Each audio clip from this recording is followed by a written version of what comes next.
நண்பர்கள் அனைவருக்கும் வணக்கம். நான் தமிழ்நாடு காவல்துறையில் முதல் நிலை பெண் காவலராக பணிபுரிந்து வருகிறேன். நான் இந்த மந்த்து தான் யூடியூப் சேனல் தொடங்கினேன். இந்த மந்த் ஆரம்பத்திலருந்தே TNUSRB, SA exam, PC exam பற்றி தான் ஃபுல் வீடியோவும் போட்டிருப்பேன். பட் இந்த போலீஸ் வேலை எப்படி இருக்கும் அப்படின்னு நான் எந்த வீடியோலையுமே சொல்லலை. ஓகே, அப்படியே ஸ்டடீஸாகவே போயிட்டு இருந்தோம் அப்படின்னா போர் அடிக்கும். இடையில இந்த போலீஸ் வேலை எப்படி, நான் என்னென்னலாம் ஃபேஸ் பண்ணேன் அப்படின்னு சொல்லிட்டு உங்களுக்கு கொஞ்சம் என்டர்டெயின்மெண்ட்டாக கொண்டு போகலாம் அப்படின்னு சொல்லிட்டு தான் இடையில இந்த video. Weekly 5 days Monday to Friday வரையும் நம்ம படிக்கிறது சம்மந்தமாக பார்க்கலாம். சாட்டர்டே சண்டே இந்த மாதிரியான இன்ட்ரெஸ்டிங்கான விஷயங்கள் பற்றி பார்ப்போம். போலீஸ் வேலையை பொறுத்த மட்டும் 2 செலெக்ஷன் தான். ஒன்று போலீஸ் செலெக்ஷன், ஒன்று எஸ்ஐ செலெக்ஷன், அவ்வளோதான். இதில் எஸ்ஐ ஆனால் எஸ்ஐக்கு உண்டான வேலை, போலீஸ் ஆனால் போலீஸ் உண்டான வேலை, அப்படி தான் நீங்கள்லாம் நினச்சிட்ருக்கீங்க. இப்போ பப்ளிக்கில் இருந்து பார்க்க போது இந்த போலீஸ் வேலைனா என்ன அப்படின்னு பார்த்தீங்கன்னா, உங்களுக்கு என்ன தெரியும், ஒரு கோயில் பந்தோபஸ்தில் பார்த்துருப்பீங்க, இல்லை ஏதாவது ஒரு கலவரத்தில் பார்த்துருப்பீங்க, இல்லை சிஎம் டியூட்டியில் பார்த்துருப்பீங்க, இன்னும் வேறு எஸ்கார்டு போகும்போது பார்த்துருப்பீங்க, கார்டு எங்கேயாவது முக்கியமான இடத்துகளில் கார்டில் பார்த்துருப்பீங்க. ஸ்டேஷனை பொறுத்த வரையும் பார்த்தீங்கன்னா சம்மன் சர்வ் பண்ணுறதுலேருந்து என்கொயரிலேருந்து எல்லா இடத்துலையுமே அந்த ஆஃபீஸருக்கு கீழே அந்த போலீஸினுடைய பங்கு இருக்கும். பெட்டாலியனை பொறுத்த வரையும் ஒரு கம்பெனி இன்னொரு இடத்துக்கு மூவ்மெண்ட் ஆவாங்க. இப்போ மதுரையில் இருக்க கம்பெனி கன்னியாகுமரி வரை மூவ்மெண்ட் ஆவாங்க. இதுதான் டிஎஸ்பி, ஏஆர், லோக்கல் எல்லாண்டோடைய ரொட்டீனான ஒர்க்கு. ஓகே, ஜென்ஸாக இருந்தாலும் சரி, லேடிஸாக இருந்தாலும் சரி, எனக்கு இப்போ மேரேஜ் ஆயிடுச்சு, எனக்கு குழந்தைங்க இருக்காங்க, வீட்டில் வயசானவங்க இருக்காங்க, நான் தான் டெய்லி இந்த ரொட்டீன் டியூட்டிலாம் எனக்கு டெய்லி இருக்குமா, எப்படி நான் என்னோடய ஃபேமிலியை பார்க்குறது, இதுக்கு பயந்துக்கிட்டு தான் பாதி பேர் போலீஸ் வேலைக்கே வர்றதில்ல. ஓகே, இந்த கஷ்டமான டியூட்டிகள்லாம் எப்போவுமே இருக்கும் அப்படின்னு நினைக்கிறீங்களா? ஒரு கோயிலில் 3 நாள் திருவிழா நடக்கும். அந்த 3 நாள் திருவிழா பந்தோபஸ்துக்கு நம்ம போகிறோம் அப்படின்னா, அந்த 3 நாளுமே அந்த கோயிலே நம்ம இருக்க போகிறதில்ல. நமக்கு ஷிஃப்ட்டு டியூட்டி உண்டு. ABC 3 shift. நம்மளை ஆட்டோமேட்டிக்காக நம்மளுடைய அடுத்த ஷிஃப்ட்டுக்காரங்க மாற்றிடுவாங்க. நம்ம என்ன பண்ணலாம், வீட்டுக்கு போயிட்டு ஃப்ரெஷ் ஆகிட்டு ஃபேமிலியோட இருந்துட்டு அடுத்து நம்மளோட ஷிஃப்ட்டுக்கு தான் நம்ம வரப்போகிறோம். 2 ஷிஃப்ட்டு முடிஞ்சக்கப்புறம் 3வது ஷிஃப்ட்டுக்கு தான் நம்ம வரப்போகிறோம். ரொம்ப பிரச்சனைகள் என்ன அப்படின்னா, ஒரு லா அண்ட் ஆர்டர் பிரச்சனை வருது, அந்த மாதிரி இதுனா ஓகே, நம்ம அங்கனக்குள்ளே இருக்கிற மாதிரி இருக்கும். அப்படின்னாலுமே நான் ஒரு 3 நாள் அந்த இடத்துல நம்ம இருந்து டியூட்டி பார்க்குறோம். நமக்கு ஏதாவது ஒரு மண்டபம், அக்காமடேஷன்ஸ், ஃபுட்டு கொடுத்துருவாங்க. அப்படி இருந்து டியூட்டி பார்க்குறோம் அப்படின்னாலுமே அந்த 3 நாளுக்கு அப்புறம் நம்மளை இன்டர்சேஞ்ச் பண்ண கண்டிப்பாக ஆள் வந்துடுவாங்க.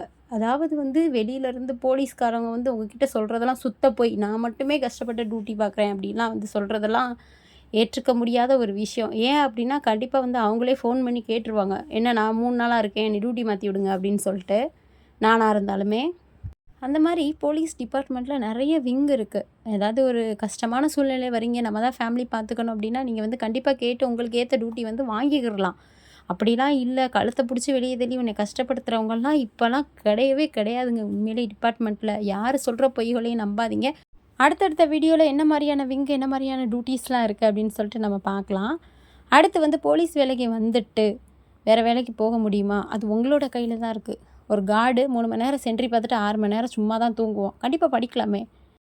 அதே மாதிரி அங்கங்கே இருக்கும்போது கையில் மொபைல் இருக்குது, கூகுள் இருக்குது, சர்ச் பண்ணி கரண்ட் அஃபைர்ஸ் நம்ம படிக்கணும்னு நினச்சா எந்த வகையில் வேணாலும் படிக்கலாங்க. அதுக்கெல்லாம் போலீஸ் வேலை ஒரு முட்டுக்கட்டையே கிடையாது. ஓகே, போலீஸில் என்னென்ன எக்ஸாம்ஸ் இருக்குது, பிசி எக்ஸாம் இருக்குது, எஸ்ஏ எக்ஸாம் இருக்குது, டெக்னிக்கல் எக்ஸாம்ஸ் இருக்குது, அப்புறம் என்ன இருக்குது, ஃபிங்கர் பிரிண்ட். அதாவது சயின்ஸ் குரூப் எடுத்தவங்க ஃபிங்கர் பிரிண்ட் எஸ்ஏக்கு கண்டிப்பாக ட்ரை பண்ணிங்க. நீங்கள் சயின்ஸ் தான் முடிச்சிருக்கீங்க அப்படின்னா கண்டிப்பாக ட்ரை பண்ணுங்கள். அதுக்கான ஐடியாஸும் பின்னாடி பார்க்கலாம். அதே மாதிரி நீங்கள் ஒரு டிப்ளமோ முடிச்சுட்டு ஒரு பிஇ முடிச்சிருக்கீங்க, இல்லை டிப்ளமோ முடிச்சிருக்கீங்க, ஒரு காலேஜில் ஒரு பாலிடெக்னிக் காலேஜில் ஒரு ப்ரொஃபஸராக ஒர்க் பண்ணியிருக்கீங்க, கண்டிப்பாக நீங்கள் ஒரு யங்ஸ்டர் அப்படின்னா நீங்கள் கண்டிப்பாக டெக்னிக்கல் எஸ்ஐக்கு அப்ளை பண்ணுங்கள். டெக்னிக்கல் வேக்கண்ட் அப்படின்றது கண்டிப்பாக வரும், கால்ஃபர் பண்ணுவாங்க. என்ன அப்படின்னா, இப்போ ஒரு ஆப்பில் இருந்து காவலர் ஆப் இருக்குது, களஞ்சியம் ஆப் இருக்குது, இப்போ எங்கள் இதில் எவ்வளவோ ஆப் இருக்குது. அந்த மாதிரி போலீஸ் டிபார்ட்மெண்ட்டில் ஹெல்ப்லைன் ஆப் இருக்குது, அப்புறம் சிசிடிஎன்எஸ் இருக்குது, அப்புறம் முக்கியமான பந்தோபஸ்துகளில் சிசிடிவி கேமரா வைப்பாங்க. இது எல்லாமே பார்த்திங்க அப்படின்னா டெக்னிக்கல் சைட்லேருந்து தான் வரும். டெக்னிக்கல் சைட்லேருந்து தான் பண்ணுவாங்க. உங்களுக்கு இன்னும் டெக்னிக்கல் சைட்டில் நீங்கள் உள்ளே வந்துட்டு நீங்கள் இன்னும் எனக்கு நான் நல்லா அட்வான்ஸ்டாக பண்ணுவேன் அப்படின்னா, நீங்கள் இந்த வேலையிலேருந்து ரொம்ப இம்ப்ரூவ் ஆகி ரொம்ப நல்ல இடத்துக்கு போகிறதுக்கான வாய்ப்புகள்லாம் ரொம்ப அதிகமாகவே இருக்குது. அதனால் உங்களுக்கு என்ன திறமைகள் இருக்கோ அதை வெளிப்படுத்தி, எனக்கு தெரிஞ்ச காவல்துறையில் இந்தந்த வழிகள்லாம் இருக்குதுன்னு நான் உங்களுக்கு சொல்கிறேன். பிடிச்சிருந்தா கேட்டு அந்த வழியில் நீங்களும் வாங்க. நாளைக்கு வீடியோவில் எல்லா டியூட்டிஸ் யார் யார் என்னென்ன டியூட்டிஸ் பார்ப்பாங்க, நான் வந்து என்ன மாதிரியான இன்ட்ரெஸ்டிங்கான டியூட்டிஸ்லாம் இந்த 13 வருஷத்தில் சந்திச்சிருக்கேன், என்ன கஷ்டங்கள் பட்டிருக்கேன், எந்த அளவுக்கு சந்தோஷமாக இருந்திருக்கேன், என்னென்ன அவார்டு வாங்கியிருக்கேன், அந்த மாதிரிலாம் வந்து உங்கள் கூட ஷேர் பண்ணிக்கிறேன். இதுவரையும் நான் கொடுத்த தகவல் எல்லாம் உங்களுக்கு ரொம்ப பயனுள்ளதாக இருந்திருக்கும்னு நம்புகிறேன். நம்ம சேனலை வந்து சப்ஸ்கிரைப் பண்ணி வச்சுக்கோங்க. நிறைய பேர் வந்து சப்ஸ்கிரைப் பண்ணாமல் பார்த்துட்ருக்கீங்க. அடுத்தடுத்து உங்களுக்கு என்ன மாதிரியான வீடியோஸ்லாம் வேணும் அப்படின்னு சொல்லிட்டு கீழே கமெண்டில் வந்து சொல்லுங்கள். கண்டிப்பாக வந்து நம்ம அந்த வீடியோலாம் வந்து போட்டுடலாம். நன்றி, வணக்கம்.